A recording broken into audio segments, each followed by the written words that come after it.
আয়েশা, ওঠো মা, ফজরের আজান হয়ে গেছে। নামাজ পড়ে নাও, তারপর পড়াশোনা করবে। উফ মা, আজ না একটু ঘুমাই, রাত জেগে পড়েছিলাম।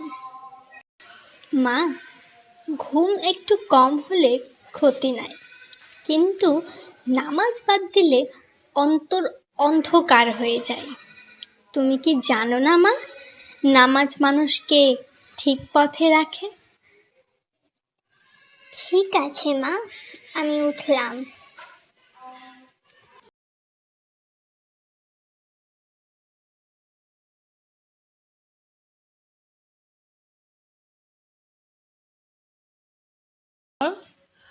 আজকে তুই খুব তাড়াতাড়ি উঠেছিস দেখে, আলহামদুলিল্লাহ। হ্যাঁ দাদু, মা তো না উঠলে ঘুম ভাঙতোই না।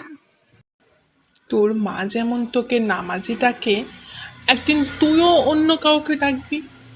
এই শিক্ষা যদি ছোটবেলায় পেয়ে যাস, সারা জীবন আল্লাহ তোর সঙ্গে থাকবেন। বাবা, আপনি চাই আমার মেয়েটা যেন কোরআনের আলোর মতো চলে। এই দুনিয়ায় যাই হোক না কেন, আল্লাহর পথ যেন আমার মেয়ে কখনো না ভোলে। মা, আমি প্রতিদিন চেষ্টা করব নামাজ পড়তে। তুমি শুধু আমার জন্য দোয়া করো, যেন আমি ভালো মানুষ হতে পারি। এই কথাটাই আসল জ্ঞান অর্জন আর নামাজ, এই দুই মিলেই মানুষ হয় আল্লাহর প্রিয় বান্দা। মা, আজ স্কুলে সবাই বলছিল নামাজ পড়ে নাকি কিছুই হয় না, সব তো নিজের পরিশ্রমেই হয়। ওরা বলে আল্লাহ সাহায্য করেন না। এটা কি সত্যি মা? না রে মা, ওরা ভুল ভাবে। আল্লাহ বলেন, তুমি চেষ্টা করো, আমি সাহায্য করব। মানুষের কাজ হলো সৎ পথে থাকা, নামাজ পড়ার চেষ্টা করা। সফলতা আসে আল্লাহর রহমতে। তাহলে আমি এখন থেকে শুধু নামাজ না, মন দিয়ে পড়াশোনাও করবো ইনশাআল্লাহ। এই তো আসল শিক্ষা মা, নামাজে মন শান্তি হয়, পড়াশোনায় মনোযোগ বাড়ে। আয়েশা, আজ নামাজ শেষে কি চাইলি আল্লাহর কাছে?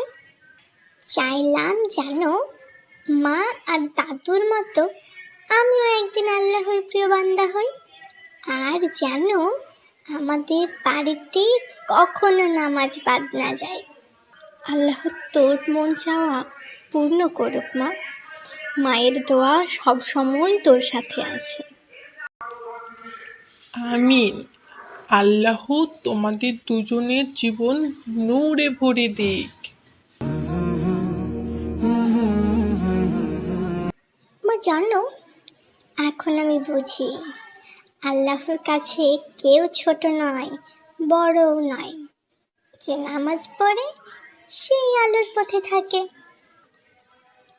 ঠিক বলেছ মা, নামাজ মানুষকে বদলে দেয়, অন্তর থেকেও, জীবনের পথ থেকেও।